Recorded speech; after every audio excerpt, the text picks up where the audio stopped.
L'assujettissement se fera de façon systématique pour tous ceux qui ont un revenu qui est identifiable par les impôts. C'est nous, déjà, nous qui sommes les salariés, c'est nous, les fonctionnaires, c'est tous ceux qui ont des activités économiques qui sont identifiables. Ça sera de façon systématique. C'est pour cela qu'on est en train de s'enrôler. Et bon, je l'ai dit, à un moment donné, on va se rendre compte qu'en fait, on a payé la scène. Peut-être à un moment donné, on ira inscrire nos enfants, on sera obligé de montrer leur carte d'assurance maladie. Bon, aller dans un bar, montrer la carte, peut-être ça va venir après. Mais ce n'est pas à négliger. Ce n'est pas à négliger.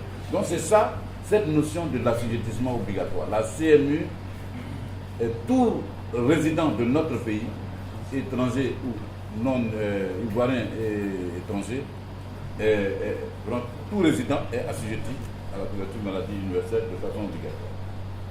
Je l'ai dit, ça sera progressivement, et puis bon, c'est les décrets qui vont, au fur et à mesure, n'est-ce pas, clarifier la position des uns et des autres.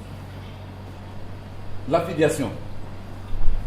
L'affiliation, c'est le lien administratif de rattachement de l'assuré au régime. Je prends par exemple le fonctionnaire,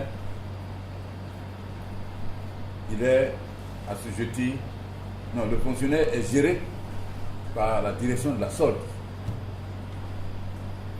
Donc, le lien administratif du fonctionnaire se passe au niveau de la fonction publique et puis aussi au niveau de la solde. Les travailleurs du secteur privé, il y a un lien, c'est par rapport à la CNPS. Les retraités, on a nos différentes structures de retraite, CNPS, CGRAE, qui les gèrent. Et puis, bon, il y a les travailleurs indépendants. À travers la CNPS en train de développer un nouveau régime de travail indépendant. Il y a les mutuelles, il y a les coopératives. Donc l'affiliation se fera à travers ces unités.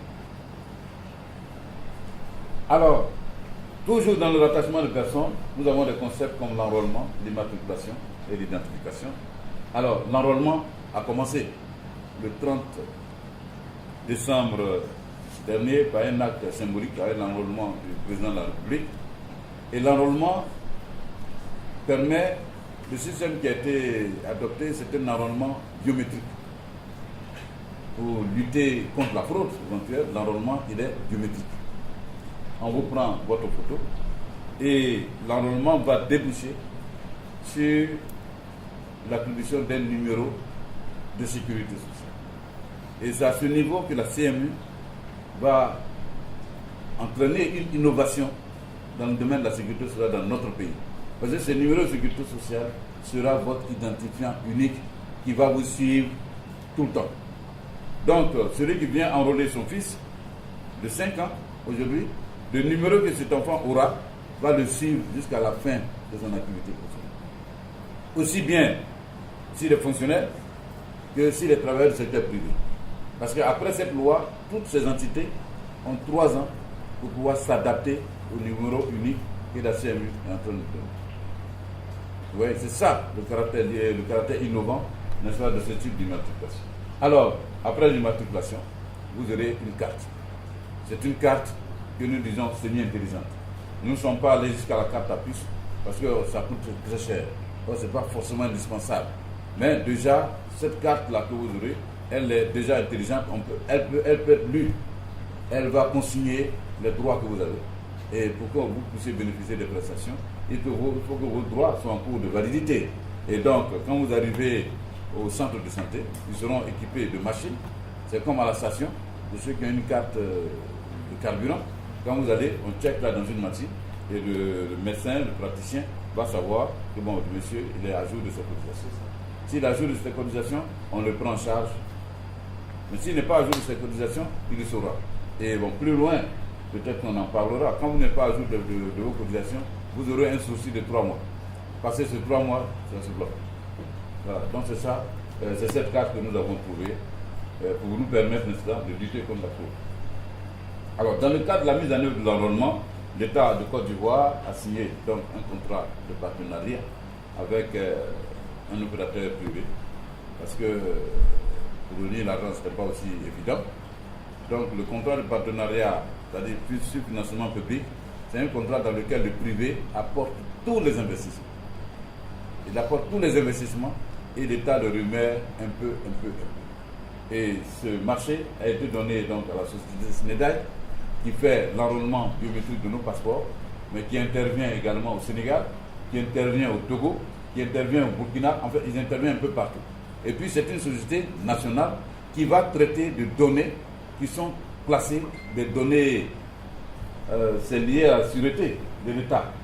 Parce que les données biométriques, les informations sur les personnes, ça, je pense que tout État se méfie. Il faut que ce soit maîtrisé.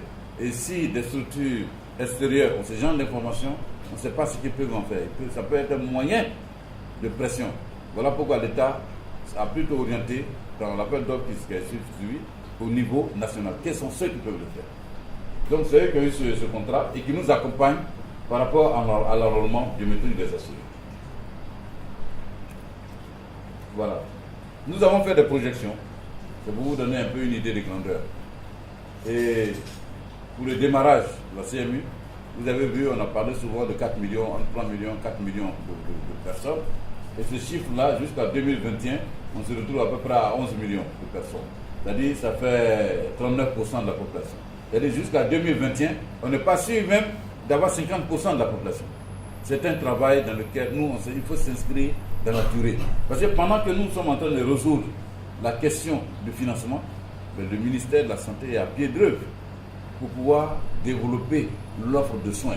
C'est deux programmes qui avancent ensemble. Ça prend beaucoup d'argent, mais ça sera fait. Et je suis convaincu que si le problème du financement de la santé est réglé, si nous on a l'argent pour aller se faire soigner, mais vous comprenez qu'ils ne peuvent pas rester à la traîne.